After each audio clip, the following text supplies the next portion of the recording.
आज का पहला पाठ निर्गमन ग्रंथ अध्याय 3 पद संख्या 1 से 6, 9 से 12।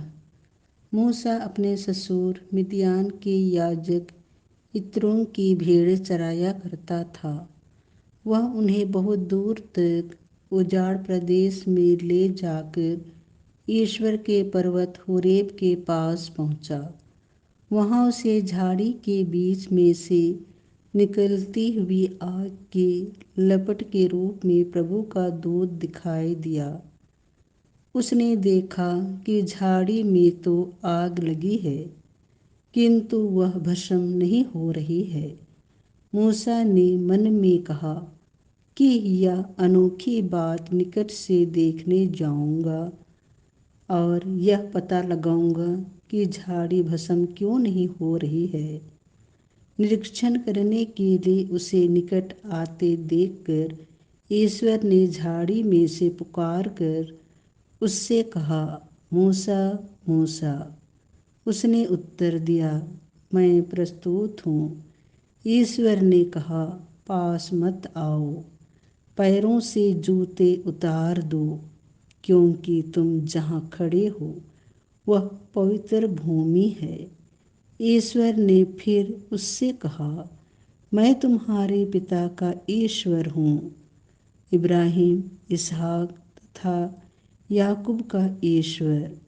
इस पर मूसा ने अपना मुख ढक लिया, कहीं ऐसा ना हो कि वह ईश्वर को देख ले। मैंने इस्राएलियों की पुकार सुनी और उन पर मिस्रियों का अत्याचार देखा, इसीलिए मैं तुम्हें फिरौन के पास भेजता हूँ। तुम मेरी प्रजा इस्राएल को मिस्र देश से बाहर निकाल लाओ।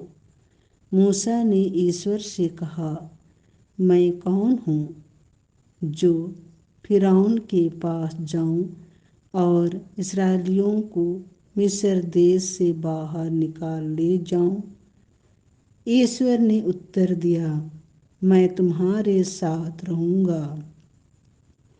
मैंने तुमको भेजा है। तुम्हारे लिए इसका प्रमाण यह होगा कि जब तुम इस्राएल को मिस्र से निकाल लाओगे तो तुम लोग इस पर्वत पर प्रभु की आराधना करोगे। यह प्रभु की वाणी है। संतमती के अनुसार पवित्र सुसमाचार अध्याय 11 पद संख्या 25 से 27।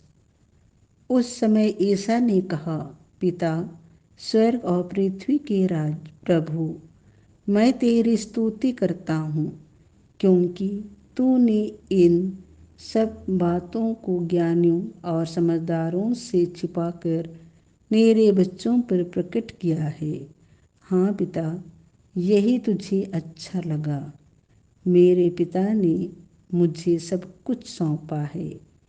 पिता को छोड़कर कोई भी पुत्र को नहीं जानता, इसी तरह पिता को भी कोई नहीं जानता, केवल पुत्र जानता है, और वही जिस पर पुत्र उसे प्रकट करने की कृपा करे।